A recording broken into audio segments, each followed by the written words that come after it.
Most disasters don't start with big mistakes. They start with small decisions no one questioned. A button pressed too late, a warning ignored, a detail overlooked.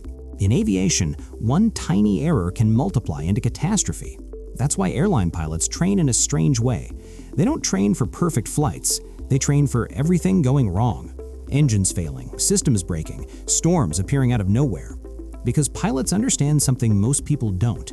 You don't rise to the occasion under pressure. You fall to the level of your training. Section 1. The myth of perfect decisions. Most people think success comes from making perfect decisions. Pilots know that's impossible. Airplanes are complex systems. Weather changes, sensors fail, humans get tired. Mistakes will happen. The goal of aviation training isn't perfection, it's error management. Pilots assume something will go wrong, and that assumption makes them dangerous decision makers. Because when failure appears, it's not a surprise, it's a scenario they already rehearsed. Section 2. The power of checklists. One of the most powerful tools in aviation is not technology, it's a piece of paper, the checklist. Before takeoff, during landing, during emergencies, pilots follow structured procedures, even after thousands of flight hours, because stress does something dangerous to the brain. It shrinks attention. Memory becomes unreliable, confidence becomes misleading. Checklists remove ego from decision-making, and in aviation, that principle has saved thousands of lives. Discipline beats confidence, every time. Section 3. Why pilots train in simulated disaster. Airline pilots spend hundreds of hours inside flight simulators, but they don't simulate normal flights. They simulate disasters. Engine fires, hydraulic failures, landing gear that refuses to deploy, storm systems that destroy visibility, again and again. Because the brain reacts differently to familiar problems. When something unexpected happens, panic asks, "What do I do?" But training answers, "I've seen this before."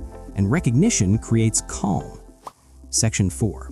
The 3-step rule that saves flights. When something fails in the air, pilots follow a simple sequence.